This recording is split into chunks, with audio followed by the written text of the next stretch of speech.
भाग एक। शुरुआत। जब पहली बार मिले, छोटे शहरों की बात ही कुछ और होती है। अलीगढ़ की गलियां, सुबह सुबह दूध वालों की आवाज, चाय की दुकान पर भगोने में उबलती चाय और दूर रेडियो पर बजते पुराने गाने। इन्हीं गलियों में एक लड़का था, आरव। आरव कोई हीरो जैसा नहीं था, वो एकदम आम था। सीधा सादा, थोड़ा शर्मीला, लेकिन दिल से बहुत गहरा। उसका दिन किताबों में बीतता था और रातें चांद को देखकर ख्वाब बुनते हुए।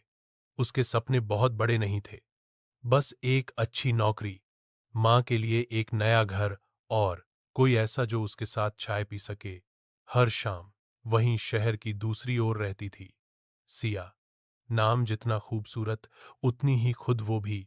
उसका अंदाज थोड़ा अलहड़ था, हंसी में शरारत थी और आंखों में जिद। वो बिंदास थी, आजाद थी और सबसे अलग। आरव ने सिया को पहली बार स्कूल की लाइब्रेरी के बाहर देखा था।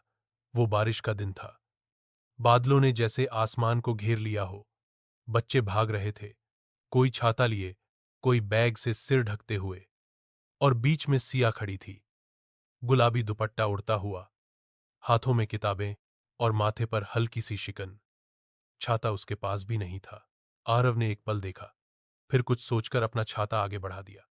ले लो, तुम्हें ज्यादा जरूरत है, उसने धीमे से कहा। सिया ने उसकी तरफ देखा, मुस्कराई और बोली, तुम्हारे पास क्या कोई दूसरा छाता है? आरव ने हल्का सा सिर हिलाया। नहीं। तो फिर हम दोनों ही गिलेंगे, या फिर साथ चलें? इतना कहकर वो खुद ही छाते के नीचे आ गई। आरव थोड़ा घबरा गया, लेकिन चुपचाप उसके साथ चल पड़ा। छोटे शहर की गलियों में दो अनजान लोग भी साथ चल पड़े तो लोग देखने लगते हैं, लेकिन उस दिन आरव को किसी की परवाह नहीं थी। उसे बस ये एहसास हो रहा था कि शायद कोई उसकी जिंदगी में दाखिल हो रही है। अगली सुबह स्कूल की असेंबली में अनाउंसमेंट हुआ, 10वीं बी और 10वीं सी को मिलाकर एक स्पेशल साइंस प्रोजेक्ट टीम बनाई जा रही है। सभी बच्चों ने मुंह बनाया, लेकिन आरव मुस्कुरा दिया, क्योंकि उसे पता था कि सिया उसी सेक्शन में है। और जैसा कि फिल्मों में होता है, सिया और आरव को एक ही प्रोजेक्ट में जोड़ दिया गया। लाइब्रेरी की शामें अब उनकी मुलाकातें बढ़ने लगीं।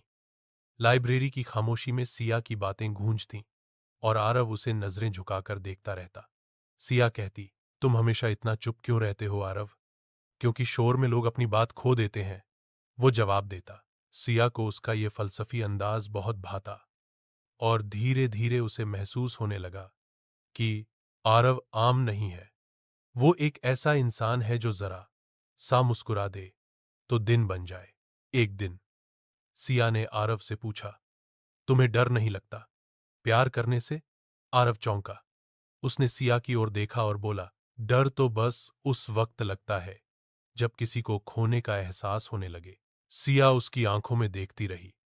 पहली बार आरव की आंखें कुछ कह रही थीं और पहली बार सिया चुप हो गई। रात का आखिरी वाक्य। उस रात आरव अपनी डायरी में कुछ लिख रहा था। आज पहली बार किसी की मुस्कान में सुकून मिला। शायद अब मेरी जिंदगी बदलने वाली है। और वाकई ये सिर्फ शुरुआत थी। भाग एक समाप्त।